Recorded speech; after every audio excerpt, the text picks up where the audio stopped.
بعد بلندتر صلوات. فاتحہ.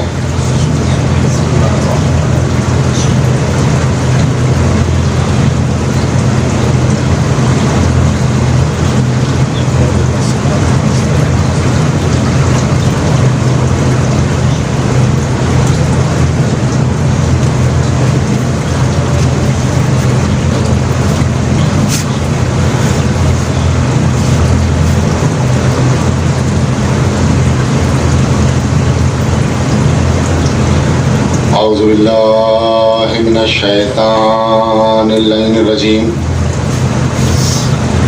بسم اللہ الرحمن الرحیم. الحمد للہ الذی بولاء الحسین امہ وجدہ واختہ وجعل الحانتین المحبتین اسمہ مرفوع مشفوع منصوب مکتوب فی اللوح والقلم. جسمہ مقدس مطہر منور فی البیت والحرم. شمس الضحیٰ بدر الدجیٰ کہف الورى نور الہدیٰ مصباح الظلم. صاحب الجود والکرم اللہ واصلہ والجبریل خادمہ والبراق مرکبہ والموج سفرہ. هو الذی یلقب بأبی القاسم محمد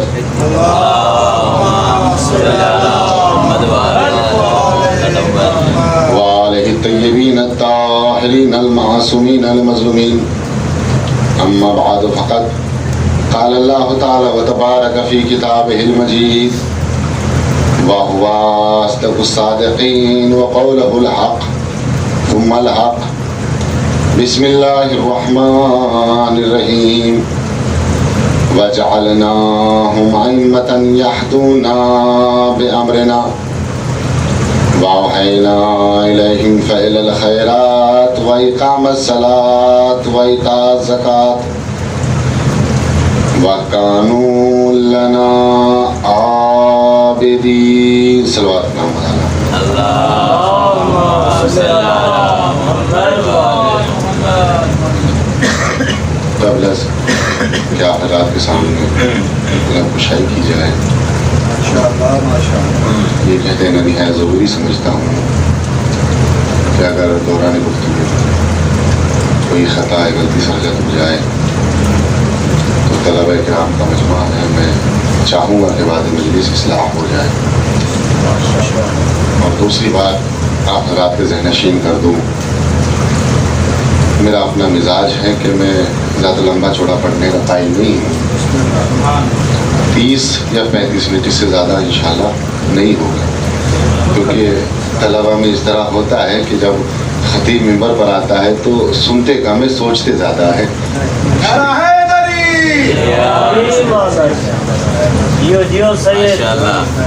حالانکہ مجھ سے پہلے مجلس ہو چکی ہے، قبلہ بہترین انداز اور بہترین بیان تھا قبلہ کا. اس کے بعد جیسے کہتے ہیں نا کہ برفی کے اوپر جب چاندی کے برق لگا کے دے دیا جائے تو وہ اور اچھی لگتی ہے. اس کے بعد قبلہ نے تو کمال ہی کر دیا واقعہ. جنہیں سننے کے بعد ایسا لگ رہا تھا کہ اور پڑھے تو اور سنا جائے. صلوات پڑھے محمد آل محمد. اللهم صل علی محمد وآل محمد. میں نے آپ حضرات کی بارگاہ میں جس آیت کو اپنا سرنامہ سخن قرار دیا، اس آیت میں پروردگار عالم وجود امام اور ذمہ داری امام کا تذکرہ کر رہا ہے. ماشاءاللہ. ارشاد ہوا وَجَعَلْنَاهُمْ أَئِمَّةً يَهْدُونَ بِأَمْرِنَا، کہ وہ لوگ ہم نے جنہیں منتخب کیا، وہ لوگ جن کے سروں پر ہم نے تاج امامت کو رکھا، وہ لوگ جنہیں ہم نے چن لیا، یہدونا بامرنا. فعل مضارع کا صیغہ ہے کہ وہ لوگ ہدایت کرتے ہیں اور کرتے رہیں گے، اور ان کی پہچان اور ان کی نشانی یہ ہے کہ ہم ہمہ وقت، ہر لمحہ، ہر لحظہ، ہر وقت ان سے اتصال میں رہتے ہیں۔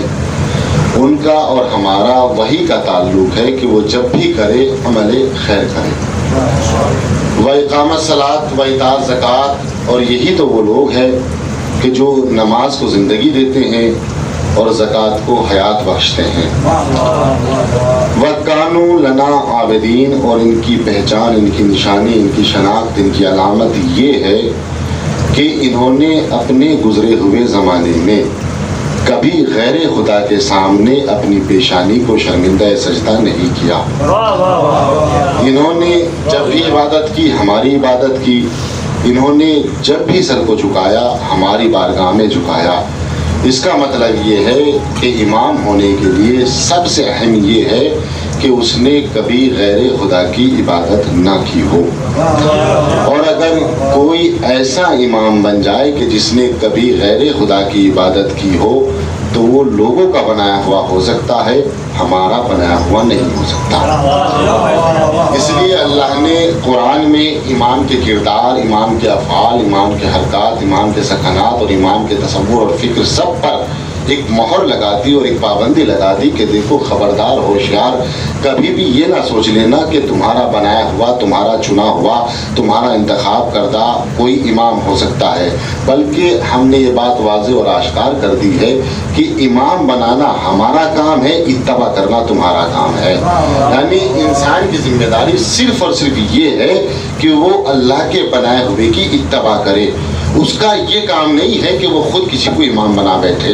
کیوں؟ اس لیے کہ اللہ جسے امام بناتا ہے بڑی ذمہ داری کے ساتھ بڑھاتا ہے، اللہ جسے امام بناتا ہے بڑی مضبوطی کے ساتھ بناتا ہے، اللہ جسے امام بناتا ہے اسے اختیارات دے کر بناتا ہے، اللہ جسے امام بناتا ہے وہ ایسا امام ہوتا ہے کہ جب وہ ممبر پر آتا ہے تو سلونی سلونی کا دعویٰ کرتا ہے۔ اور ہمارے اور تمہارے بنائے ہوئے میں یہی فرق ہے کہ جب تمہارا بنایا ہوا امام ممبر پر آتا ہے تو اکیلونی اکیلونی کا دعویٰ کرتا ہے۔ صلوات پڑھیں محمد آل محمد۔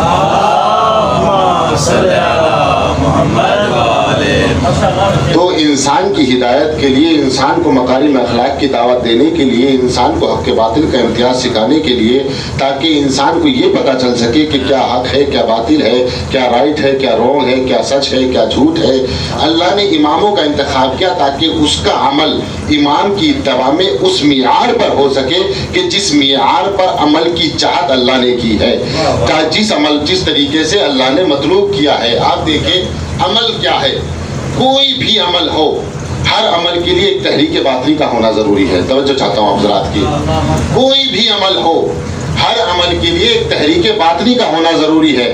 تحریک باطنی یعنی کوئی عمل ہو اور کسی سے پوچھا جائے کہ یہ عمل کیوں ہوا، کا سبب یہ ہے۔ تحریک باطنی یعنی سبب کا ہونا ضروری ہے۔ ایک انسان ہے روڈ پر کھڑا ہنس رہا تھا، مسکرا رہا تھا، میں نے لوگوں سے پوچھا کہ یہ کیوں ہنس رہا ہے، یہ کیوں مسکرا رہا ہے، کہا کہ دیکھو اس کے یہاں ولادت ہوئی ہے۔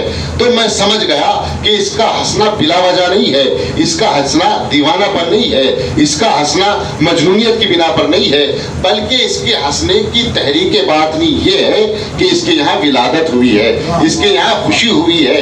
تو پتہ چلا اگر عمل تحریک باطنی کے ساتھ ہو تو عمل قابل قبول ہوتا ہے۔ توجہ ہے نا آپ لوگوں کی؟ بھائی عمل اگر تحریک باطنی کے ساتھ ہو تو وہ عمل قابل قبول ہوتا ہے۔ اسی کے مقابل میں نے دوسرے شخص کو دیکھا جو روڈ پر کھڑا ہوا ہنس رہا تھا، ٹھاٹے مار رہا تھا۔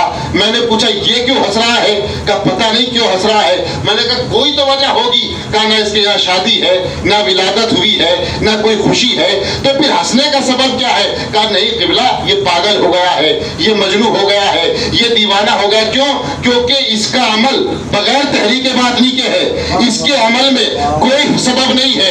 کہا یہی بات نماز کی ہے، یہی بات روزے کی ہے۔ نماز عمل ہے، روزہ عمل ہے، حج عمل ہے، تحریک باطنی ہے عقیدہ۔ اگر نماز عقیدے کے ساتھ ہے تو نماز کہلاتی ہے، اگر بقیہ بغیر عقیدے کے ہے تو وہ نماز نہیں بلکہ لوگوں کا اٹھنا بیٹھنا کہلاتا ہے۔ صلوات پڑھیے محمد آل محمد پر۔ اللہم صلی علی محمد و آل محمد۔ تو امام اس لیے دنیا میں آئے تاکہ لوگوں کو مکارم اخلاق کی دعوت دے سکے، تاکہ لوگوں کو پتہ چل جائے کہ دیکھو عمل عقیدے کے ساتھ ہو، عمل بغیر عقیدہ نہ ہو، ایسا نہ ہو کہ تمہارے اوپر مجنونیت کا دھبا لگ جائے، ایسا نہ ہو کہ تمہاری پیشانیوں پر دیوانگی کی مہر لگ جائے، لہٰذا اپنے عمل کو تحریک باطنی کے ساتھ انجام دو، جس کے بعد تمہارا عمل عمل کہا جائے، تمہاری نماز نماز کہی جائے، تمہارا روزہ روزہ کہا جائے۔ کہ یہ تحریک باطنی عمل کی کیا ہے؟ کہ سب سے بڑی تحریک باطنی ولایت اہل بیت ہے۔ اگر عمل ولایت اہل بیت کے ساتھ ہے تو عمل کہلاتا ہے، اور اگر عمل ولایت اہل بیت کے ساتھ نہیں تو وہ عمل نہیں کہلاتا۔ آپ دیکھیے قرآن میں اعلان کیا فَلَا نُقِيمَ لَهُمُ الْوَزْنَ، کہ کچھ لوگ ایسے ہوں گے کہ جو میدان محشر میں اپنی نمازوں کو لے کر آئیں گے، اپنے روزوں کو لے کر آئیں گے، اپنے حج کو لے کر آئیں گے، اللہ کہے گا فَلَا نُقِيمَ لَهُمُ الْوَزْنَ، ہم نے تمہارے لیے میزان ہی قائم نہیں کی۔ میں کہوں گا پالنے والے نماز تو ان کے پاس بھی ہے، روزے تو ان کے پاس بھی ہے، حج تو ان کے پاس بھی ہے، زکوٰۃ تو انہوں نے بھی دی، خیرات تو انہوں نے بھی کی، تو پھر ترازو کیوں قائم نہ کیا، میزان کیوں قائم نہ کیا؟ کہ انہوں نے قائم تو کیا لیکن ان کے اعمال میں کوئی وزن نہیں ہے۔ کا وزن کیسے ہوگا؟ کہ اگر وزن پیدا کرنا ہے تو محبت اہل بیت کے ساتھ کرو۔ صلوات پڑھے محمد آل محمد۔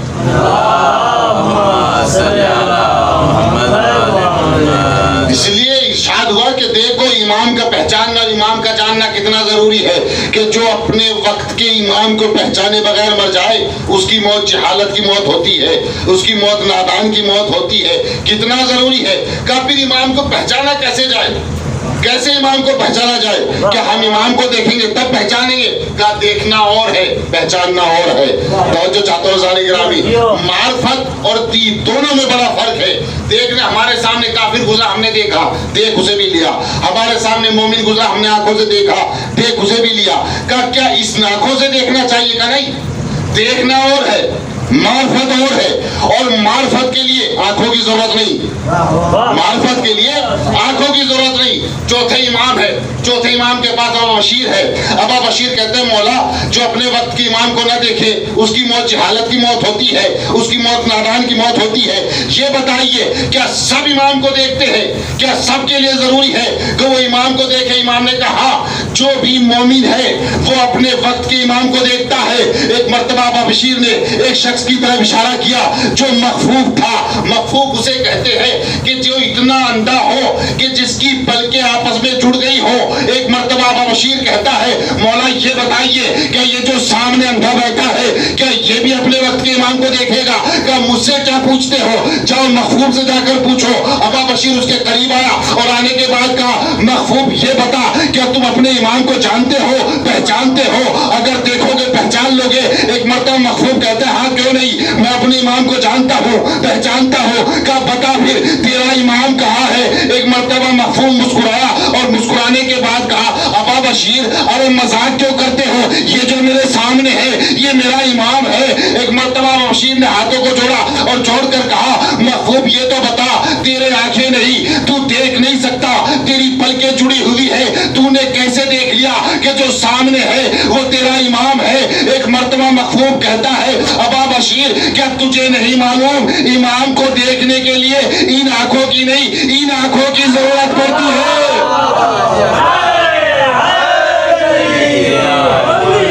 صلوات پڑھے محمد آل محمد پر۔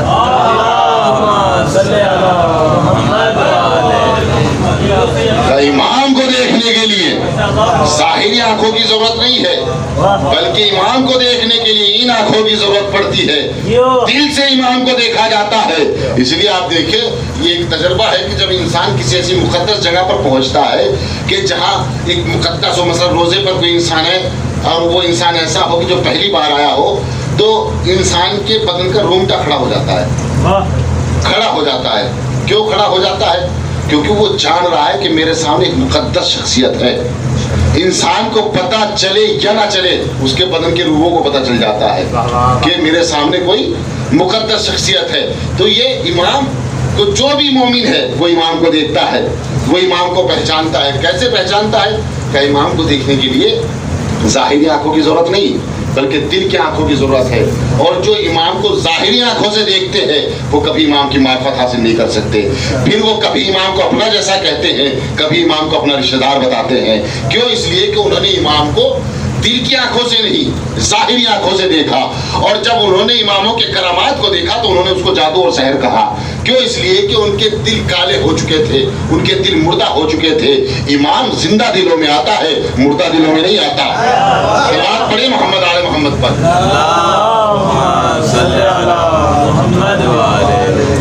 پھر وہ اماموں سے رشتہ داریاں نکالتے ہیں, خاندان بتاتے ہیں. نہج بلاغہ میں 28واں خط مولا کا کہ معاویہ نے مولا متقیان کو خط لکھا, لکھنے کے بعد کہا یا علی جنگ کیسی, ہم تو آپس میں رشتہ دار ہیں, چچیرے ہیں, ہم خلافت کو تقسیم کر لیتے ہیں. توجہ چاہتا ہوں آپ حضرات کی. کیا کہا؟ ہم خلافت کو تقسیم کر لیتے ہیں. کیوں؟ کیونکہ ہم آپس میں رشتہ دار ہیں. اب جب یہ خط علی کو ملا, علی نے خط کا جواب لکھا. نہج بلاغہ 28واں خط موجود ہے. علی نے پہلا جملہ لکھا کہ معاویہ تو میرے ذریعے اپنے شجرے کو قلمی بنانا چاہتا ہے. تو میرے ذریعے اپنے شجرے کو قلمی بنانا چاہتا ہے. تو کہاں میں کہاں؟ تو شجرہ خبیثہ کی اولاد ہے, میں شجرہ طیبہ کی اولاد ہوں. تیرا میرا کیا تقابل. اور یہ کہنے کے بعد امام نے خط لکھا کہ سن, میں تجھے کچھ بنیادی فرق بتاتا ہوں کہ تجھ میں اور ہم میں کیا فرق ہے. تیرا خاندان کون سا ہے, تیرا قبیلہ کون سا ہے, تیرا خانوادہ کون سا ہے, میرا خاندان کون سا ہے, میرا قبیلہ کون سا ہے. سن, سب سے بڑا فرق من النبی منکم المکذب منا اسد اللہ ومنکم اسد الاحلاف منا سیدۃ نساء العالمین ومنکم حمالۃ الحطب منا سید شباب اہل الجنہ ومنکم صبیۃ النار. کہا سن, تجھ میں اور ہم میں کیا فرق ہے. کہا سب سے پہلا فرق میں وہ ہوں من النبیوں کہ جس کے درمیان نبی پائے جاتے ہیں, وہ منکم المکذب اور تمہارے درمیان جھوٹے پائے جاتے ہیں. جھوٹے اور سچے کبھی برابر نہیں ہو سکتے. من النبی ومنکم المکذب منا اسد اللہ ومنکم اسد الاحلاف. سن معاویہ, ہمارے درمیان اللہ کا شیر ہے اور تمہارے درمیان گنہگار لوگوں کا سرغنہ ہے. منا نبی ومنکم المکذب منا اسد اللہ منکم اسد الاحلاف منا سید شباب اہل الجنہ ومنکم صبیۃ النار. ہمارے درمیان جوانان جنت کے سردار ہے اور تمہارے درمیان جہنم کا ایندھن ہے.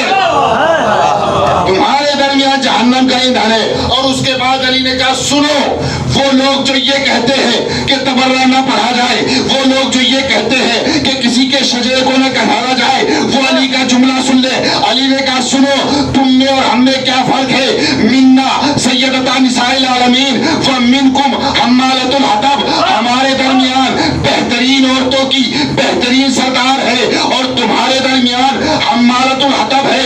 حمالۃ الحطب کسے کہتے ہیں بھائی اتنا سمجھ لو, منبر سے ترجمہ کرنا مناسب نہیں. بھائی یہ سمجھ لیجئے, وہ عورت جسے یہ پتہ نہ ہو کہ آج کتنے آئے اور کتنے چلے گئے, اسے حمالۃ الحطب.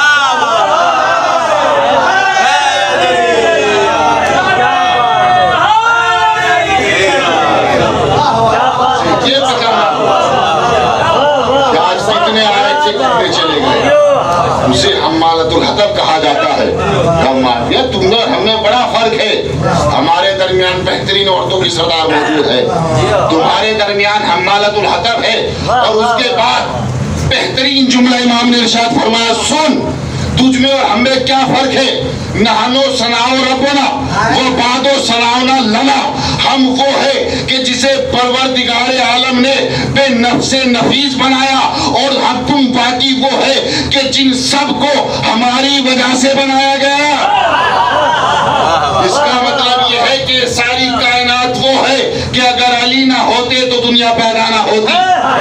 تو جو دنیا علی کے صدقے میں پیدا ہوئی ہو وہ علی کا مقابلہ کیسے کر سکتی ہے. صلوات پڑھیں محمد آل محمد پر.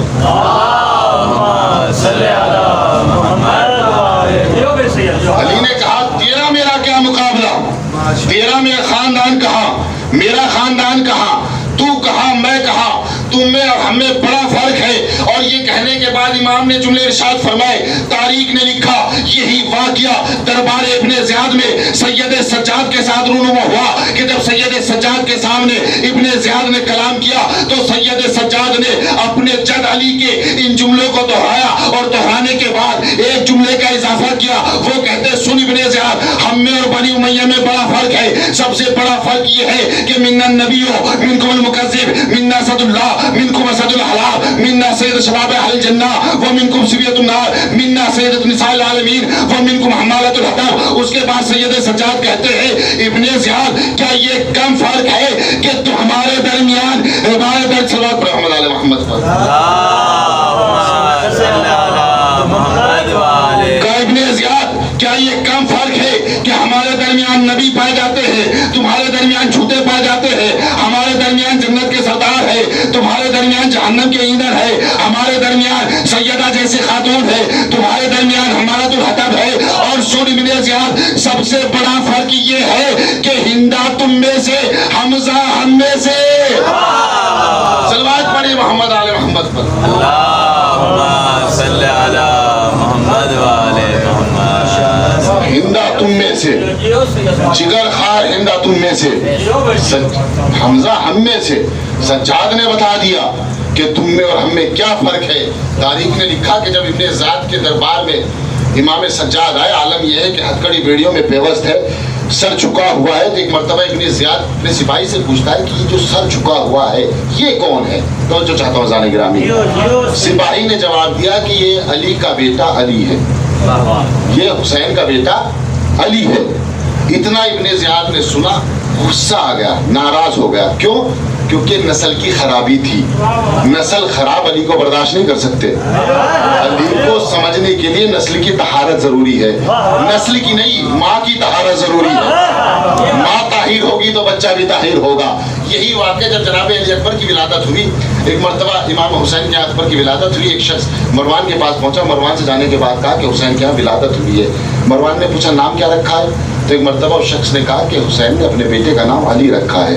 تو مروان نے غصے میں آ کر کہا یہ حسین کو کیا ہو گیا کہ اپنے سب بچوں کے نام علی رکھ دیے، یہ حسین کو کیا ہو گیا؟ مروان سے وہ سپاہی ہٹا، امام حسین کے قریب آئے اور آنے کے بعد کہا مولا میں نے مروان کو بتایا کہ آپ نے بیٹے کا نام علی رکھا ہے. تو مروان نے یہ کہا کہ حسین کو کیا ہو گیا کہ اس نے اپنے سارے بیٹوں کے نام علی رکھ دیے. ایک مرتبہ حسین نے کہا اے شخص، وہ مروان نہیں بول رہا تھا، وہ اس کی ماں کی طہارت بول رہی تھی. وہ بتا رہا تھا کہ میں کس ماں کی اولاد ہوں، وہ علی سے چل رہا تھا. کا مطلب کیا ہے؟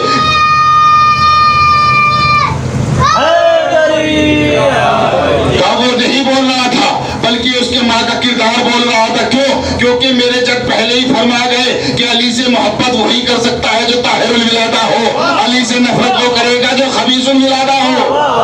صلوات پڑھیں محمد، جو خبیث الولادہ ہو. اب امام حسین نے جملے کہے جب دربار میں ابن زیاد نے سید سجاد کے سامنے کہا کہ حسین کو کیا ہو گیا تھا کہ اس نے اپنے تمام بیٹوں کے نام اپنے باپ کے نام پر رکھ لیے. ایک مرتبہ سید سجاد نے ہتھکڑیوں بیڑیوں کو سنبھالا اور سنبھالنے کے بعد گردن کو اٹھایا اور اٹھانے کے بعد کہا ابن زیاد میرے بابا کو اپنے بابا سے اتنی محبت تھی کہ اس نے اپنے سارے بیٹوں کے نام اپنے باپ کے نام پر رکھے، اس نے اپنے سارے بیٹوں کے نام اپنے باپ کے نام پر رکھے. میں ہاتھوں کو جوڑ کر کہوں گا ابن زیاد ارے تو بھی اپنے بیٹوں کے نام اپنے باپ کے نام پر رکھتا اگر تجھے پتا ہوتا کہ تیرا باپ کون ہے.